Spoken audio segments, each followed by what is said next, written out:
लोगों ने कहा कि माता जानकी का सबसे बड़ा अपराध है माता जानकी रेखा के बाहर ना होती तो माता जानकी का हरण नहीं होता। माता जानकी रेखा के बाहर ना जाती तो माता जानकी का हरण नहीं होता। लेकिन जरा विचार करना, माता जानकी ने कहा दुनिया के लोगों, यदि आज सीता रेखा के बाहर ना जाती तो कान खोलकर सुनना, भारतीय सनातन धर्म की नारी सुरक्षित जीवन में न रह पाती। और नारी को सुरक्षा देने के लिए आज जानकी एक लीला कर रही है, सीता हरण की। ईमानदारी से बताओ, जानकी को कोई हाथ लगा सकता था? आप कहेंगे ईमानदारी से लगा देता, क्यों?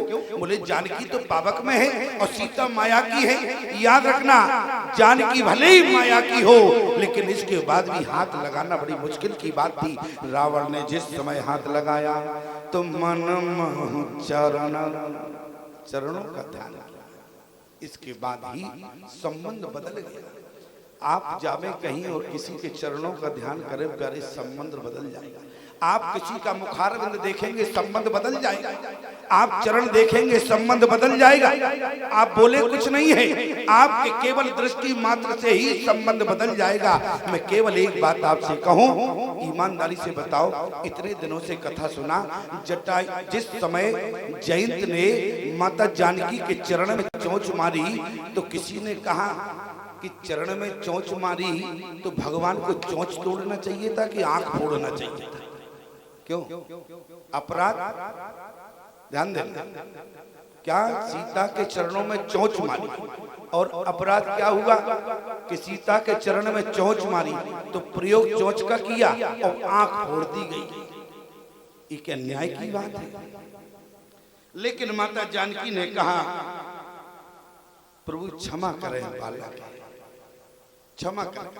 भगवान ने कहा सीता क्षमा तो कर देते, क्योंकि माँ है जानकी और माता कभी जो है नहीं चाहती कि हमारे भक्तों को या हमारी संतान को या हमारे बेटों को दंड मिले।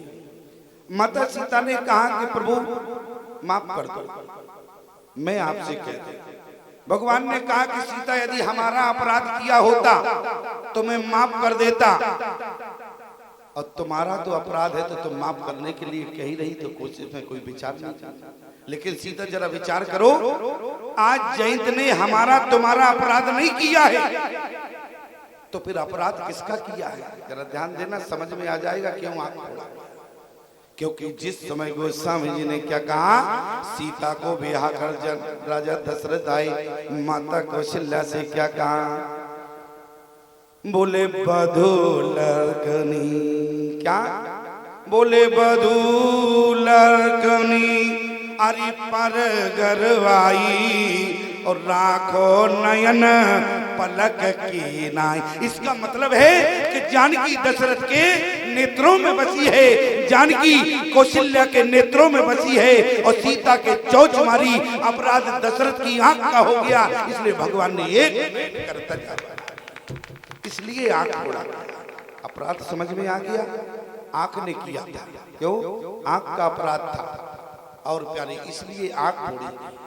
लेकिन जरा विचार करना, आज जिस समय में आपसे निवेदन करूं, माता जानकी ने जब आत्मनाद किया, बोली हाँ जग एक वीर रघुराया के अपराध विसार उदाया।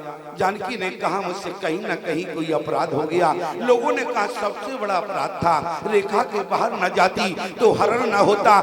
जानकी ने कहा दुनिया के लोगों, ये तो मैं भी जानती हूँ, यदि मैं रेखा के अंदर रहती तो मेरा हरण नहीं होता। लेकिन जरा विचार करना, यदि मैं रेखा के अंदर बनी रहती तो नारी समाज को शिक्षा कहाँ से मिलती? कौन सी शिक्षा की बात माता जानकी कर रही है? माताओं, सीता हरण से माता जानकी तुमसे कुछ कहना चाहिए। जानकी ने कहा भारतीय सनातन धर्म की नारी, याद रखना हमारे आगे एक रेखा है, वो रेखा कौन सी है? लक्ष्मण रेखा। और तुम्हारे आगे भी एक रेखा है, रेखा कौन सी है? मर्यादा की रेखा। और मानो माता जानकी ने कहा कि भारतीय सनातन धर्म की नारी यदि मर्यादा की रेखा के अंदर रहेगी तो वो सुरक्षित रहेगी, अन्यथा उसका हरण हो जाएगा। इसलिए मर्यादा की रेखा के बाहर नहीं जाना। सीता रेखा के बाहर गई तो सीता का हरण हो गया। लेकिन जिस समय लोगों ने कहा माँ आज तुम यदि रेखा के बाहर ना जाती तो तुम्हारा हरण ना होता, जानकी ने कहा जरा विचार करो मैं किस कुल की कुलवधू, बाहर जाने का कारण बता रहे हैं जो जानकी पर अपराध लगा। सीता ने कहा जरा विचार करो मैं किस कुल की कुलवधू हूँ। लोगों ने कहा कि आप रघुकुल की है। बोले रघुकुल में हरिश्चंद्र जैसे राजा हुए, विश्वामित्र जैसे महात्मा मांगने आए लेकिन देने से इनकार नहीं किया। और आज भला मैं यदि देने से मना कर दूं तो मेरे रघुकुल की कीर्ति को धब्बा लग जाएगा, रघुकुल की कीर्ति कलंकित हो जाएगी। ये अपनी रघुकुल की कीर्ति को बचाने के लिए माता जानकी रेखा के बाहर।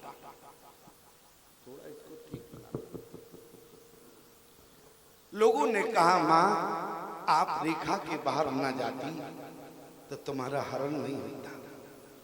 जानकी ने कहा जरा विचार करो, जिस समय रावण ने कहा कि भिक्षाम देही तो मैं रेखा के बाहर ना निकला। लेकिन विचार करना प्यारे, जिस समय रावण ने कहा कि मात्र भिक्षाम देही तो जानकी ने कहा मुझे रेखा के बाहर जाना पड़ा। अब आप लोग विचार करना क्यों? बोले पुत्र को पुत्र हो सकता है लेकिन माता को माता नहीं हो सकती। और वो भी एक पुत्र ने क्या कहा, बोले मात्र भिक्षाम देही। आज जानकी कहने लगी यदि आज मैं रेखा के बाहर ना जाती तो भारत से मां शब्द कलंकित होता। कौन भारत को मां कहता? कौन भारतीय सनातन धर्म की नारी को मां कहता प्यारे? क्यों? क्योंकि मां शब्द ही कलंकित हो जाता। मां शब्द की लाज बचाने के लिए जानकी रेखा से बाहर गई प्यारे। और मूल बात हमारे बुंदेलखंड में एक कहावत है, क्या? बोले मगा न बरसे, बोले मगा न बरसे तो भरे न खेत, ओ माता न परसे ओ भरे न पेट। भले निशाचर है, आज साधु के वेश में खड़ा है लेकिन मांग तो भिक्षा रहा है। आज माता जानकी ने प्यारे इतना विचार करने के बाद निकली। माता जानकी का अपराध बिल्कुल नहीं था। लेकिन जिस समय माता जानकी रेखा के बाहर निकली, रेखा कहने लगी तुम जाओगी तुम्हारा हरण हो जाएगा। सीता तुम रेखा के बाहर नहीं जाओगी। रेखा ने कहा कि खामोश, सीता तुम रेखा के बाहर नहीं जाओगी। तो सीता ने कहा रेखा आज मैं रेखा के बाहर जरूर जाऊंगी। बोली तुम्हारा हरण हो जाएगा। सीता ने कहा मैं जानती हूँ हमारा हरण होगा, जानती हो इसके बावजूद भी रेखा के बाहर जाओगी हरण के लिए? क्योंकि जानकी ने कहा रेखा कान खोलकर सुनो, यदि आज पंचवटी में सीता का हरण नहीं होगा तो रावण का मरण भी नहीं होगा। इसलिए हरण होगा तो रावण का मरण होगा। चौथा कारण रहा रावण के मरण के कारण के लिए सीता हरण हुआ। ध्यान देना, माता जानकी ने क्या कहा? बोली हाँ जगी कबीर रघुराया और के अपराध विसार उदाया आरती हरण। आप कोई भी साथ रामायण पढ़ लेना प्यारे, लेकिन माता जानकी ने किसी से मदद नहीं मांगी। क्यों? क्योंकि जिसका वीर ही पति हो और इसके बाद भी मेरी रक्षा ना हो सके तो समाज में मैं किससे मदद मांगू? तो क्या किया?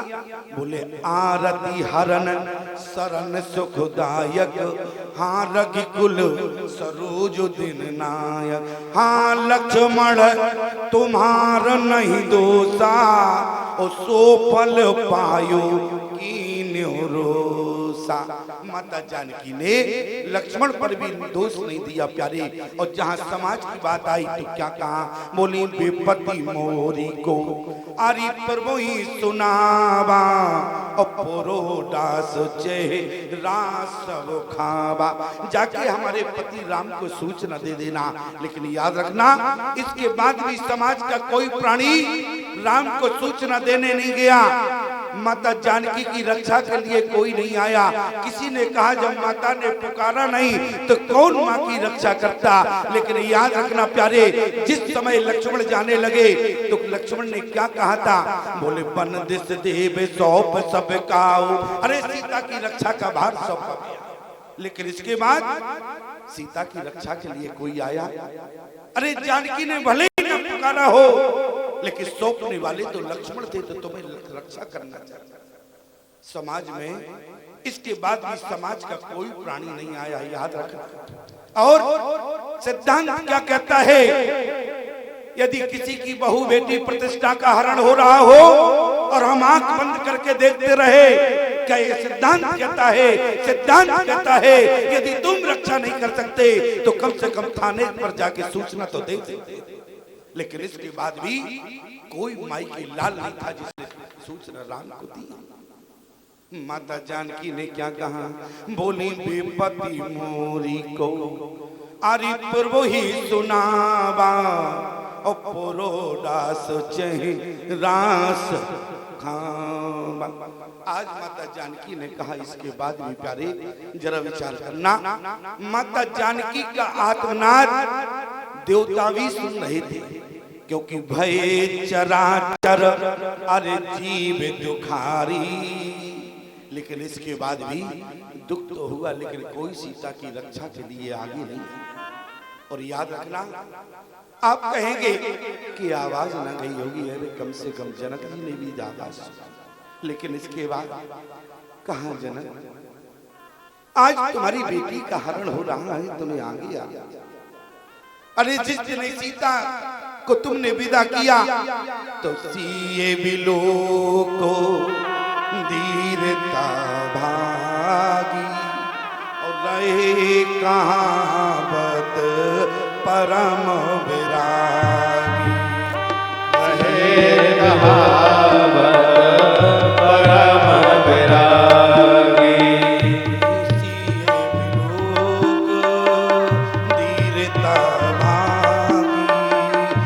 सिए बिलोक धीरता भागी, रहे कहावत परम विरागी। कहे कहावत परम विरागी। आज जब तुम सीता को विदा कर रहे थे, तब तक तुम्हारे नेत्र से अश्रु की धारा लगता था कि जनक का हृदय फट गया।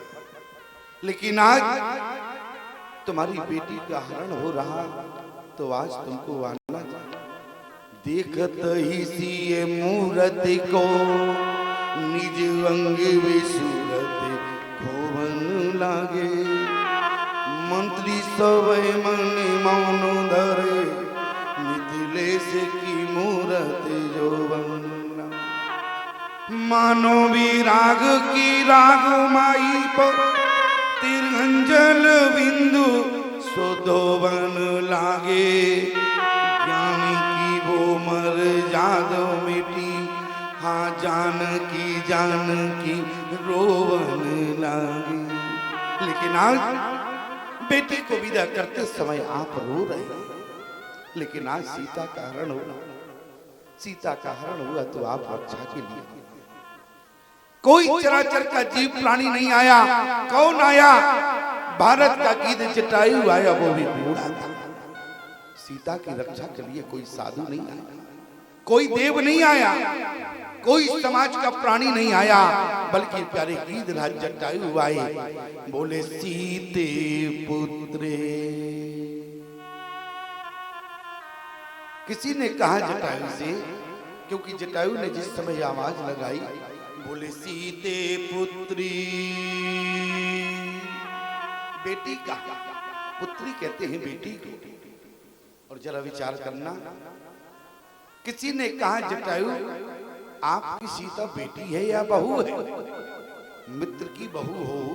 गीधराज जटायु के मित्र हैं चक्रवर्ती सम्राट राजा दशरथ, और मित्र की बहू हो तो संबंध तुम्हारा भी मित्र का बनता है, बहू का। लेकिन आज देखो, हमारे यहाँ गीत के भी विवेक था, ज्ञान नहीं। ज्ञान एक अलग विषय होता है, लेकिन विवेक एक अलग विषय होता है। ज्ञान वाला व्यक्ति भी अधर्म कर सकता है, लेकिन विवेक वाला व्यक्ति जीवन में अधर्म नहीं कर सकता। इसलिए शंकर जी ने सती से क्या कहा था? करो सो जतन विवेक विचार। विवेक यदि जीवन में हो तो व्यक्ति कभी अनर्थ नहीं। और जिस समय प्यारे आज गीधराज जटायु ने सीते पुत्री कहा कि आपकी बहू थी, लेकिन आपने बेटी का संबंध बना लिया।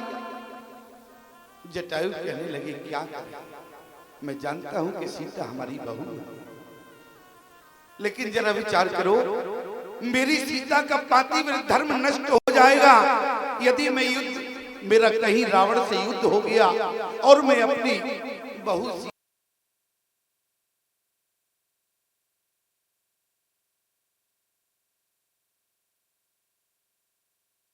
क्या कहा?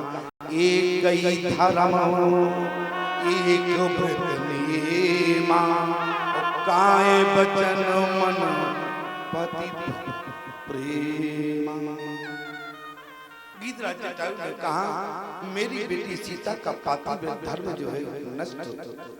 अपनी बहू का पातिव्रत धर्म बचाने के लिए गीधराज जटायु ने सीता से बहू का संबंध हटा के एक बेटी का संबंध बना लिया। बोले सीते पुत्री करत जन त्रासा, और करियो जात दान करना। जटायु ने कहा कि सीता बेटी चिंता मत करो, अभी तुम्हारा बूढ़ा बाप जटायु। सीता के कानों में आवाज आई बेटी कहाँ?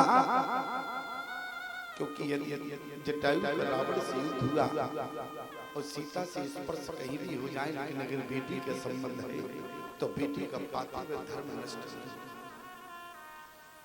आज सीता के कान में आवाज आई बेटी, तो सीता को लगा कि अभी हमारा बूढ़ा बाप।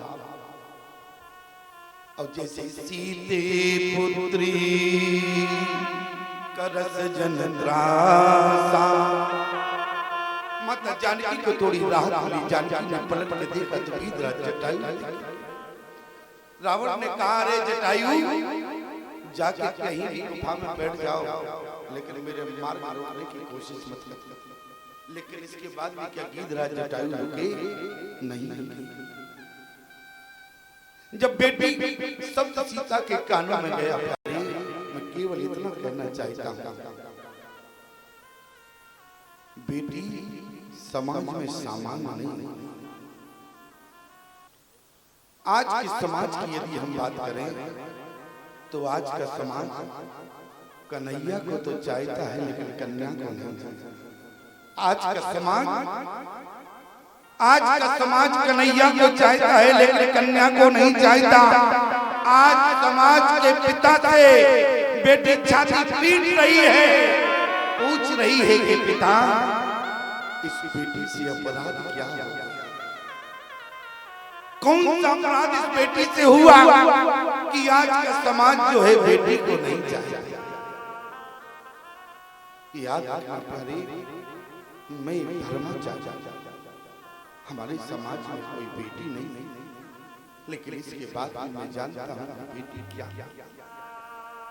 धन्य है गीधराज जटायु। लोग कहते हैं आज मेरे जीवन में बेटी नहीं है इसलिए मैं भाग्यशाली हूँ। याद रखना, बेटी नहीं है आप भाग्यशाली मानते हैं, लेकिन मैं कहता हूँ यदि आपके जीवन में बेटी है तो आप भाग्यशाली नहीं बल्कि सौभाग्यशाली है कि आपकी बेटी हुई। जिस दिन बेटी का जन्म होता है प्यारे, जिस दिन बेटी जिस घर में जन्म लेती है उस दिन समझ लेना प्यारे कि आप यज्ञ के जजमान बन जाते हैं। मानो यज्ञ की आप जजमान बन जाते हैं। क्यों? क्योंकि जिस समय बेटी का विवाह होता है और विवाह को यज्ञ कहा गया है, और जिस समय आप यज्ञ में जजमान बनकर बेटी दान करते हैं प्यारे, आपसे बड़ा समाज में कोई दान नहीं होगा। आपकी बेटी हुई, हमारे समाज में कोई बेटी नहीं, लेकिन मैं जानता हूँ आज के पिता से एक बेटी छाती पीट कर पूछ रही है, पिता मुझसे कौन सा अपराध हुआ कि आप बेटी को नहीं चाहते? आप भाई को तो चाहते हैं लेकिन बेटी को नहीं चाहते। बात थोड़ी कड़वी लगेगी लेकिन सुनना। आज का पिता कहता है यदि बेटी होगी समाज में क्या करेगी, यदि बेटी होगी समाज में क्या करेगी, यदि बेटा होगा तो मरने के बाद पिता का नाम चलता है। याद रखना प्यारे, पिता के मरने के बाद बेटा पिता का नाम नहीं चलाता, बल्कि 13वीं होने के बाद तहसील में जाके एप्लीकेशन दे देता है। इसका क्यों?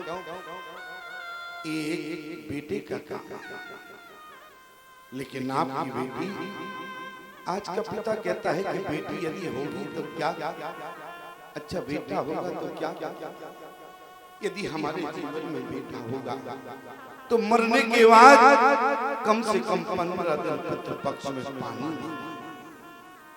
अरे बेटा होगा तो मरने के बाद पानी देगा प्यारे, लेकिन याद रखना बेटा होगा तो मरने के बाद पानी देगा, और यदि जीवन में बेटी होगी तो मरने के बाद नहीं बल्कि जीते जी पानी देगी। ये आपकी बेटी हुआ। मैं केवल इतना कहना चाहता हूँ प्यारे, भोले सीते पुत्र। जिस समय हनुमान जी महाराज लंका में गए, माता जानकी ने अपने पति देवर सबकी सुध ली, लेकिन सूरदास जी के मत के अनुसार माता जानकी ने अपने पति राम की सुध और लक्ष्मण की सुध बात क्या कहा? बोले कहो कभी के बातें जटायो, कहो कभी के बातें जटायो,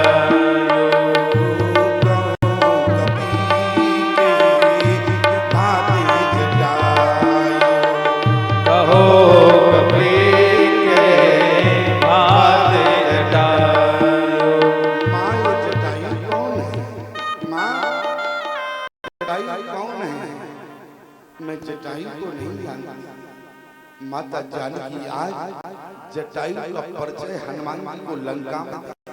हनुमान घायल भायो नीच के घाव, जय मम विपत्ति बताए। घायल भयो नीच के घाव, जय मम विपत्ति बताए।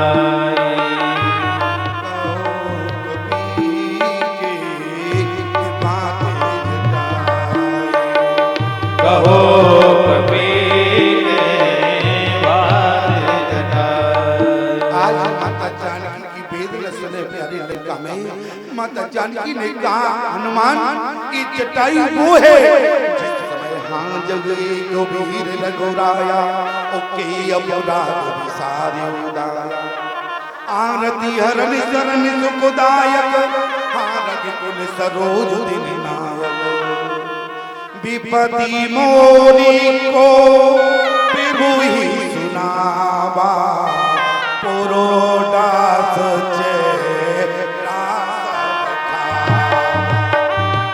विपत्ति मोरी को प्रभु ही सुनावा, पुरोडास चेरा सब खावा। हनुमान जिस समय हमारा हरण हुआ तो कोई मेरी मदद के लिए नहीं आया, लेकिन एक जटायु वो है बोले सीते पुत्री।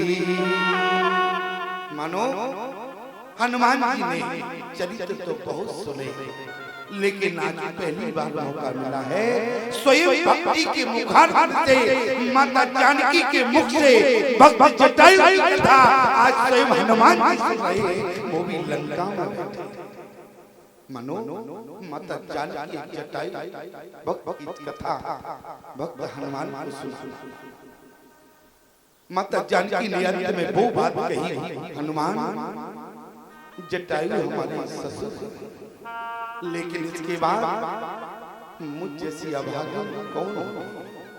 हनुमान जी ने कहा माँ अभागी नहीं, बोली मुझ जैसी समाज में कौन अभागी होगी? माँ आप अपने आप को अभागन कह रही है। जानकी ने कहा माँ मेरा विचार करो।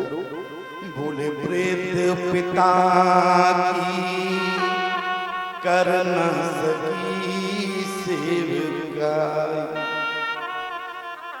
जिस समय इंदिरा जटायु रावण के द्वारा घाव लगा, तो देखो आज जानकी अपने पिता की सेवा में याद रखना प्यारी। जिस समय एक पिता संसार से चला जाता है और उस मरे हुए बाप के पास खड़ा हुआ एक नौजवान बेटा रहता और ससुराल से दौड़कर आके बेटी भी रोती है। लेकिन जिस समय एक बेटा से पूछा गया कि बेटा तुम क्यों रो रहे हो, तो बेटा कहता है इस मरे हुए बाप ने हमारे लिए कुछ नहीं किया। और जब बेटी से पूछा गया कि बेटी तुम क्यों रो रही हो, तो बेटी कहती है कि देखो आज मुझ जैसी अभागन बेटी समाज में कौन होगी। आज मैं अंत समय अपने पिता की सेवा न कर पाया, इसलिए आपकी बेटी हो गई। प्रेत पिता की कर न सकी सेवकाई। प्रेत पिता की कर न सके सेवकाई।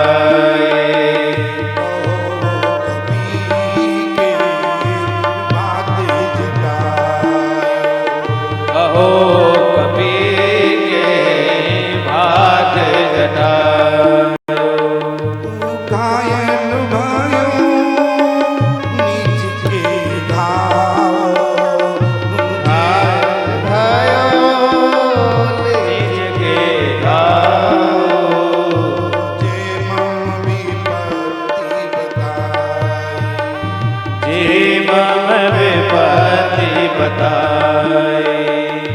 आज प्यारे एक बेटी समाज में जो माँ अपनी बेटी को गर्भ में रखती है प्यारे, और जरा विचार करना जिस दिन वो बेटी आंगन से विदा होती है, कभी आपने विचार किया जिस परिवार में बेटी जब अपने माता पिता के घर होती है तो बेटी सबसे पहले भोजन करती है।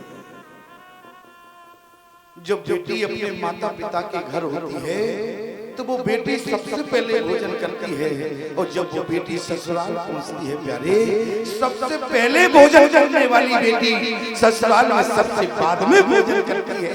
ये आपकी बेटी है। और जिस समय बेटी आंगन से विदा हुई प्यारे, जिस माँ ने उसे गर्भ में रखा, बेटी माँ के पास दौड़ कर जाती है, माँ की छाती से आज बेटी ने माँ के आगे हाथ फैला कर भीख मांगने लगी। बोली माँ आज बेटी तुमसे भीख मांग रही। माँ ने कहा कि बेटी ऐसी बात क्यों कह रही है, क्या नहीं दिया तुमने? एक बार इशारा तो करो, दहेज देने में जो कमी रही हो, जो इच्छा हो तो देने में विलंब नहीं। लेकिन हाथ जोड़कर बेटी ने कहा कि मैया मैं आपसे कुछ नहीं चाहती हूँ, मैं केवल इतना कहना चाहती हूँ आज ये बेटी इस आंगन से चली जाएगी, आज के बाद इस आंगन में ये बेटी नहीं होगी। परिवार के सारे सदस्य होंगे लेकिन बेटी नहीं होगी। लेकिन हाथ फैला के भीख मांग रही हूँ। माँ ने कहा बेटी क्या मांग रही हो? उसी समय बेटी ने कहा माँ मैंने अपनी आंखों से देखा तुमने पूरे परिवार का ध्यान रखा, मैंने अपनी आंखों से देखा, लेकिन जाते समय आज एक बेटी भीख मांग रही है कि मैया जाने के बाद तुम परिवार का ध्यान रखना या ना रखना, लेकिन जाने के बाद हमारे बूढ़े बाप का ध्यान अवश्य रखना कि आपकी बेटी रोकर आपके लिए, ये आपकी बेटी है प्यारी। लेकिन बेटी को पहचानना मामूली बात, लोग कन्हैया को चाहते हैं लेकिन बेटी को नहीं चाहते। जिस समय बेटी विदा हुई प्यारी आंगन से बाहर निकली, जिस भाई की कलाई पर पूरे जीवन बेटी राखी टांगती है, भाई प्रतिवर्ष कहता है कि बहन कुछ ना कुछ ले लो, लेकिन एक बहन कहती है कि भैया समय आने पर मांगेंगे। और आज जब बेटी दरवाजे पर गई तो वो भाई खड़ा था, तो भाई से भी हाथ फैला कर भीख मांगने लगी। भैया ने कहा कि बहन क्या चाहती हो? बहन कहने लगी कि भैया मैंने तुमसे कुछ नहीं मांगा और तुम प्रतिवर्ष मुझसे कहते थे राखी बांधने के बाद बहन कुछ नहीं होता है, दस्तूर होता है। लेकिन याद रखना प्यारे, ये बेटियां बैठी हैं, जब नादान होती हैं तब भैया से कुछ ना कुछ ले लेती हैं, और लेकिन जिस समय बेटी समझदार होती है राखी बांधने के बाद अपने भाई से कुछ नहीं चाहती। उस बेटी ने कहा कि भैया आज मैं भीख मांग रही हूँ। भैया ने कहा बहन क्या चाहती हो? तो बहन ने कहा कि भैया मुझे सिर्फ इतना वचन दो, जाने के बाद तुम हमारे बूढ़े बाप से ऊंची आवाज में कभी बात नहीं करोगे। ऐसा तुम्हारा बेटी प्यारे जा रही है ससुराल, उसे चिंता होना चाहिए परिवार में कैसे लोग मिलेंगे, कैसे सास होगी, कैसे ससुर होगी। लेकिन जाते समय बेटी ने अपने ससुराल के किसी सदस्य के बारे में नहीं सोचा। बेटी जिस घर को छोड़ दी है प्यारे, केवल हर हाल में पिता की चिंता करती है। जिस समय बेटी बाहर निकलती है प्यारे, मैं जानता हूं और बेटी जानती है कि मेरा बूढ़ा बाप की हिम्मत नहीं है कि जो बाप बेटी को दौड़ छाती से कैसे लगे।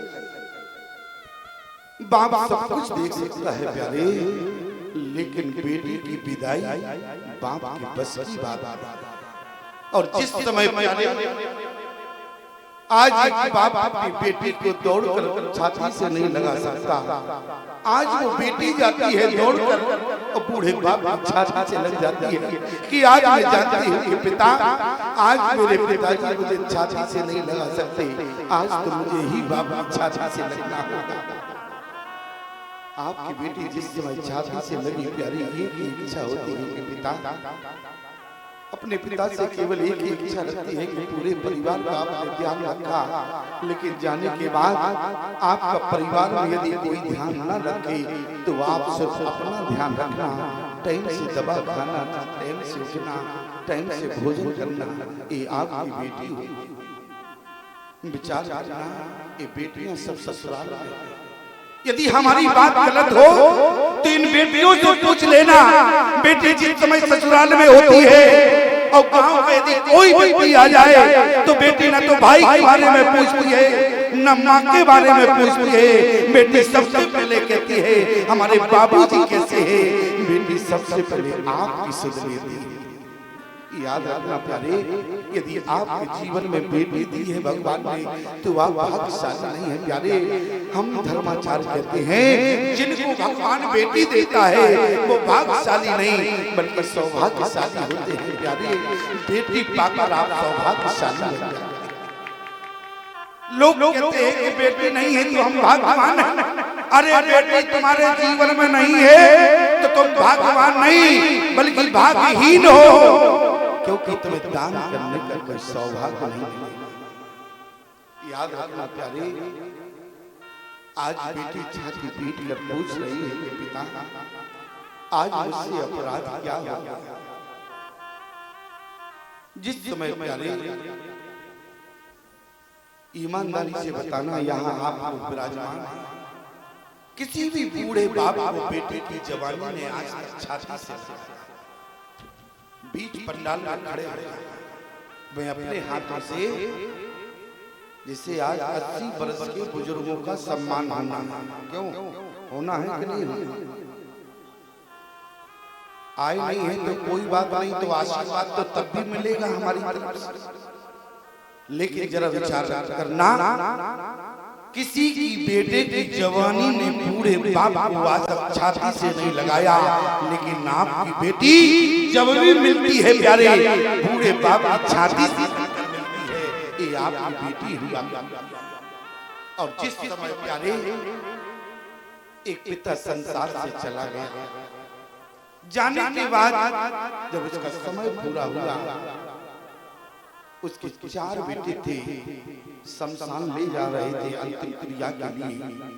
उसी समय प्यारे एक गांव का व्यक्ति आया, बोले सुनो, इस व्यक्ति ने मुझसे 1.5 लाख का कर्ज लिया है और जब तक सूद समेत वापस नहीं होगा तब तक हम अंतिम संस्कार नहीं होगा। गांव वालों ने कहा कि देखो, मुर्दे को रखना शुभ नहीं होता है, इसलिए अंतिम संस्कार होने दो और शाम को बैठ के बातचीत होगी।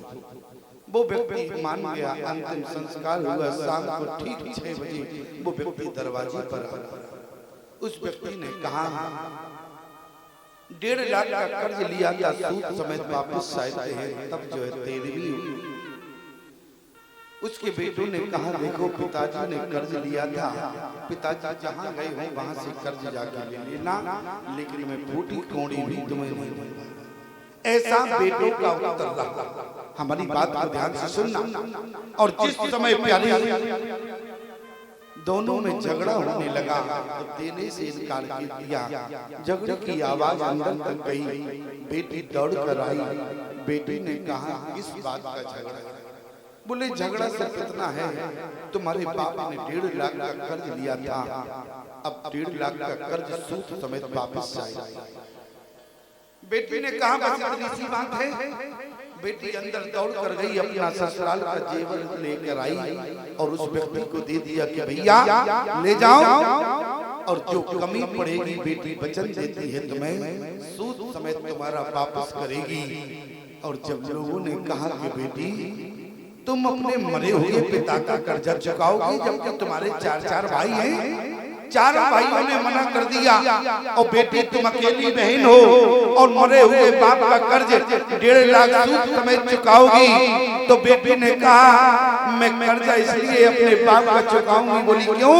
क्योंकि मैंने शास्त्रों में पढ़ा है, मैंने विद्वानों से सुना है कि जो व्यक्ति कर्ज छोड़कर मर जाता है उसे किसी का बैल या गधा या नौकर बनके कर्जा चुकाना पड़ता है। बेटे ने कहा मैं नहीं चाहती कि हमारे बाप को किसी का गधा या बैल या किसी का नौकर बनना पड़े, इसलिए मरे हुए पिता का कर्ज मैं जन्म में अदा कर दूंगी। ये आपकी बेटी नहीं।